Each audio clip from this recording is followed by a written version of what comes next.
Benjamin, a deacon of the Church of Christ, after suffering many torments for the name of the Lord Jesus, put to death with a knotty stick in Persia AD 456. This Benjamin was a deacon of the Christian church in Persia who, when opportunity offered itself, also proclaimed the doctrines of the Holy Gospel to the people, at which Geroranies, the king of Persia, took such offense that he caused him to be cast into prison, in which he remained without deliverance for 2 years. After this, a certain ambassador came to the king to transact some state business. Having heard of Benjamin and his dreary confinement, he besought the king to set him free. The king consented, yet on the condition that the prisoner should not speak to any of his magi or priests of the Christian religion or dispute with them. The ambassador promised the king in Benjamin's name that his command should be heeded. But when he came to Benjamin and admonished him to this, Benjamin answered, "I do not wish to do what you have promised in my name.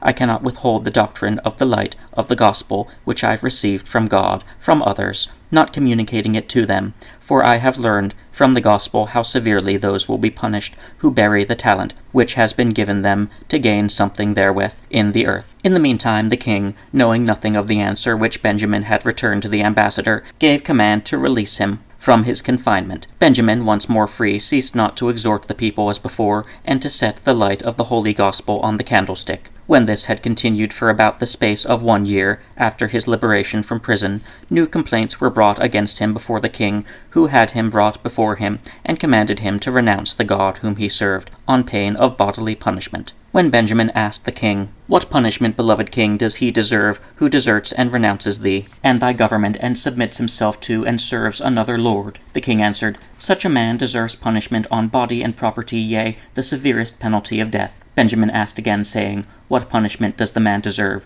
who forsakes his God, the creator of all things, in order to exalt one of his servants as God, and to give to a creature the worship due to God alone?" These words so incensed the king that he commanded his guards to sharpen 20 reeds and to thrust them between the flesh and the nails of his fingers and toes. But when the king saw that the pious martyr endured all this with steadfastness, yea, regarded it but very little, he, after other torments, ordered the executioners to prepare a knotty stick, which by cutting away the branches was made as sharp as a stick of thorns. This he caused to be thrust into the nether part of his body, and then pulled backwards and forwards until the faithful servant and professor of Christ ended his life under the hands of the executioners, like a defenseless lamb that is led to the slaughter and opens not its mouth.